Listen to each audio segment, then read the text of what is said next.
take on learning styles debate is that there really isn't much of a debate anymore. I think that the science is pretty clear, particularly research coming out of neuroscience in particular, which pretty clearly and compellingly shows that the human brain doesn't work in such a sort of discriminated way that learning styles is something that should guide heavily what we do in the classroom or how we teach. But in fact, what neuroscience has made very, very clear is that we learn best by having a multitude of different experiences or sources of exposure to any piece of content, information or skill or practice.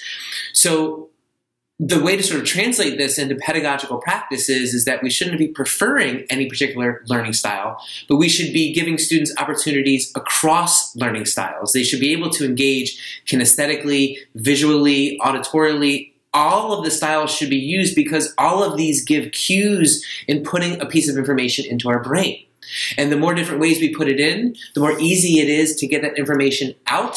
And that's what we're trying to do with our students, is create not just the retention and sort of embedding of information, but the ability to retrieve that information. And that's really at its core what learning is, the ability to retrieve the information and do something with it.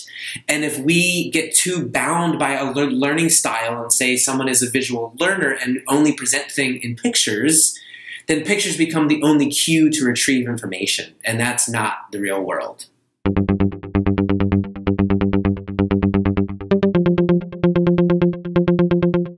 I'm going to answer this in relation to another question, which is asking about transforming STEM teaching, because I think talking about an example in STEM teaching can best sort of illustrate how we're using the research around pedagogy to drive practice.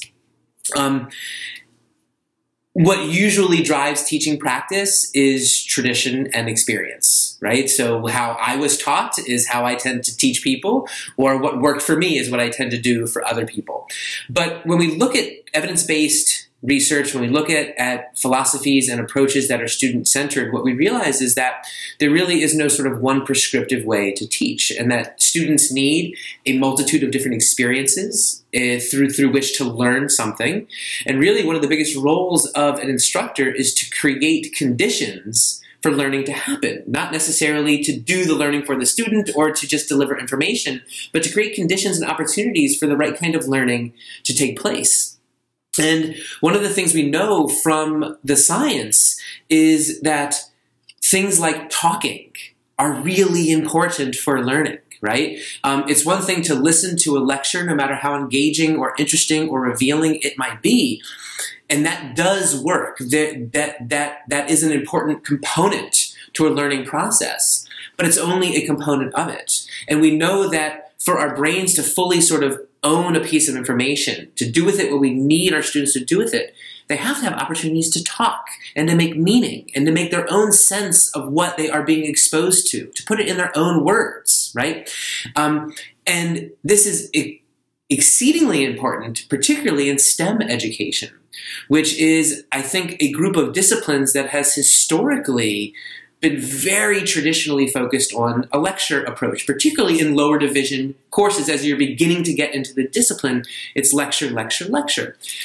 But what we know from the new research is that that actually might be the least helpful thing for getting students prepared for the disciplines in STEM, and that they need opportunities to talk, to reflect, to make sense, to make meaning, to hypothesize, to generate their own ideas and to test them and to see where they're wrong and to fail and understand what it is to persist through that failure and realize success.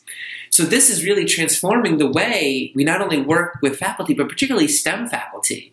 And on our campus in particular, we have recently received some really nice grant funding to further disseminate a program designed on creating faculty learning communities amongst the STEM disciplines, where faculty are going through a year-long program being exposed to the research, coming up front to the research, and really making sense of it for what it might do for their own classes and how they design their courses. And what we see in the second semester are the beginnings of transformation of their courses from, for many, a strict lecture approach to looking for those strategic places, times, and opportunities to get students to be doing some of the work too, to get them reflecting, to get them talking, to get them hypothesizing, whatever it may be, but to have them start becoming scientists from day one.